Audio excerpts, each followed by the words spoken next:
Many are predicting that the worst is yet to come, which is unfortunate, said one person here.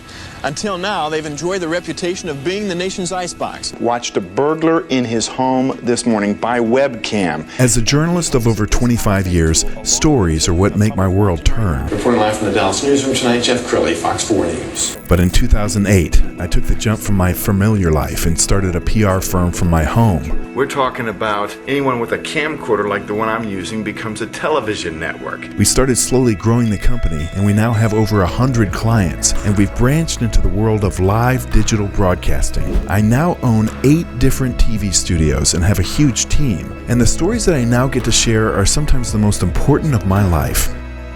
Life has a funny way of coming around full circle. This is the Jeff Crilley Show. Welcome to my show. Never before has it been more important to tell your story. I mean, everybody has a story, but how many times have you gone on a website and you just can't for the life of you figure out what this company does? To join us to explain how to tell a great story, Rance Greene. He is a story designer. Rance, thanks for coming on the show. Thank you, Jeff. Glad to be here. Well, I have to know, I mean, how does one become a story designer? That's a great question. I don't know that there are any story designers out there, but that's a term that I came up with to kind of describe what I do the best. And I think that just with my experience in theater I got a master's in choreography. So I've been involved in the arts for a very long time.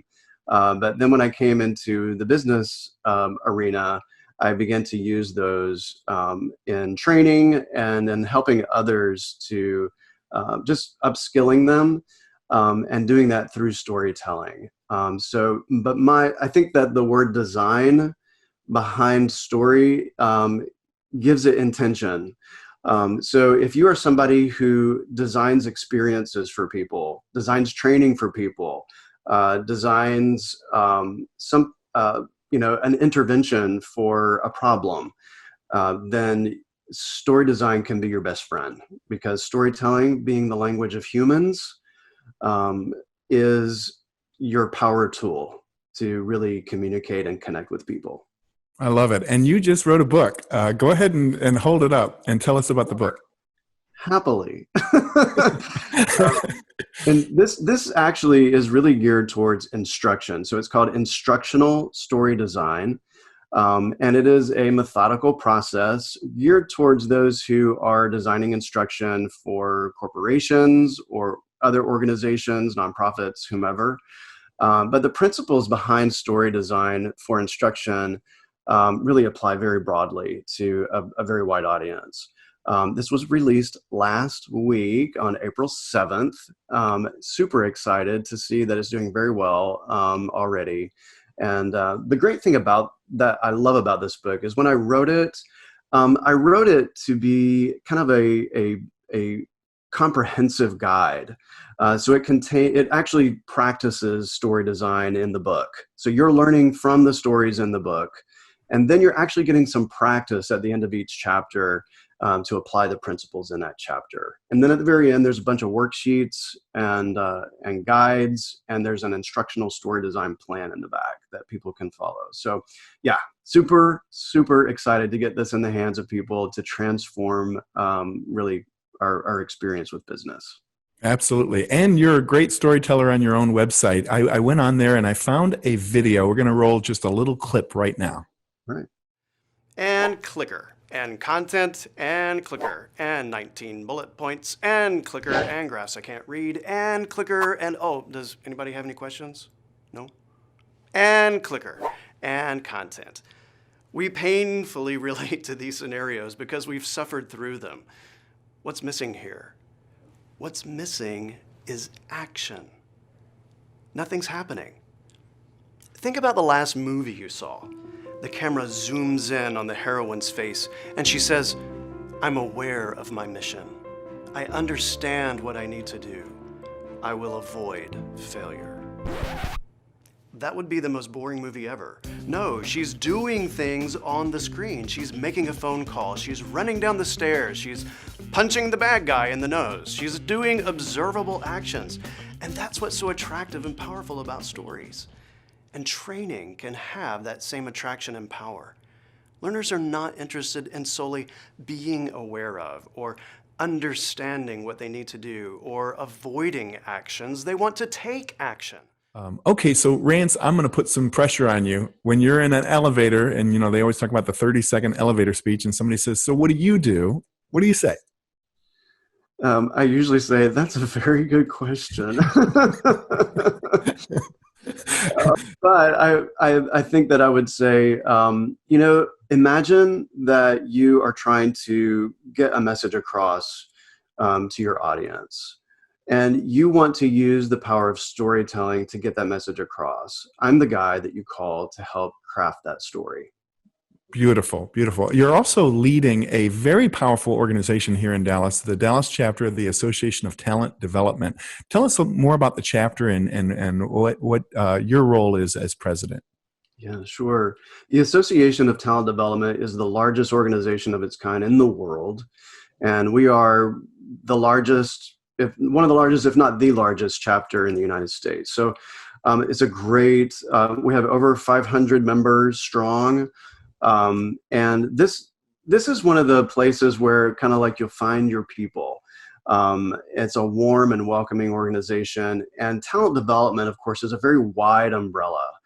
So we've got leaders, chief learning officers, we've got down to the practitioner, who is just rocking it with some great instructional design, technology. It spans quite diversity and inclusion, so it's quite broad in its scope. And the people there are just wonderful. And our mission there is to empower people who are changing their organizations for good. So we're the people who are helping the people who are leading organizations. And if you are in the Dallas area and you're looking for an organization to belong to, and you have any kind of, if you're touching at all in HR or in talent development at all, this is the organization to belong to. It's an awesome, awesome group. And yes, we are still meeting. Yes, all of our meetings right now in April of 2020 are still virtual. In fact, we have a very interesting virtual kind of chapter meeting coming up that we're going to try out breakout rooms and have these little conversations. Yes. To talk on topics that we're all interested in. So it's experimental for us, and I hope that a lot of people will join us. You can check it out at tddallas.org. Yes, I was on your event page. I saw, being resilient through crisis, virtual job interviews, virtual happy hours. So there's just a wealth of information there. Let's talk a little bit more about advice for people. So if, I run into people, I'm in marketing, so I run into people all the time who say, well, I don't really know how to tell my story. How do you know when you need to engage somebody like you? Sure. If you have a message that you want somebody to take action on, then that's when story design is going to help you. And if your audience is, let's say you're an entrepreneur and you have a message, and let's say a lot of entrepreneurs have some pretty innovative solutions to some very complex problems. And trying to, and a lot of people try to dive in and explain all the intricacies of that complex problem. And that complex solution. Rather than doing that right up at the front, it's best to identify two things. First of all, who is your audience? And secondly, what are you asking them to do? Are you asking them to click on a button and buy something from you? Are you asking them to give you a call to set up an appointment? What are you asking them to do? And if you can answer those two questions with confidence, then you can craft a story with characters that are relatable and conflict that is strong enough that will prompt them to take that action. So in the case of the complex solution, there's three kinds of stories that I would recommend. That I think exist in business storytelling. There are nonfiction stories, and those can be personal stories. Those can be case studies of your customers or things that are happening out in the business. There are fiction stories, and I tell business leaders, don't shy away from fiction. We will suspend our disbelief long enough to take it in and relate to those characters. And then there's metaphor. And that is a story that will tell something that people are familiar with to help them grasp the unfamiliar. So if you've got this complex solution, don't jump into that solution right away. Give them a metaphor. One of my clients was trying to get across the idea of competitive intelligence to a very large crowd. And these people were not necessarily sales and marketing people. And so trying to grasp competitive intelligence and this kind of general concept was very difficult. So I asked them, okay, well, if you could tell them something, what would you tell them? And that's kind of a magic question to get up metaphors. And they started saying things, well, we want to win. Well, we've got to know what the competitor is doing, but we've got to play by the rules. And as they began to voice these things, I noticed there's a metaphor here. With sports, I'm hearing win, I'm hearing compete, I'm hearing opponent. And so why don't we tell a story then about this football team and this coach, this losing team, and all of a sudden this team begins to turn around, and it's like the coach is anticipating every move that the opponent is taking.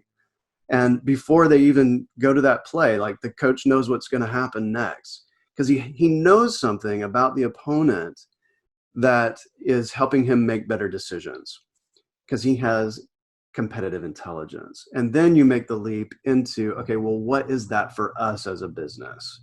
So that's just an example of how a storytelling or metaphor can help you with a complex solution if you're, have a complex solution. Wow. Rance, you have been an amazing guest. We're going to put your website up right now. It's needastory.com. Rance Greene has been my guest. Thank you so much for blessing us with your knowledge. Thank you, Jeff. It's been a pleasure. You bet. That's it for now. We'll see you next time.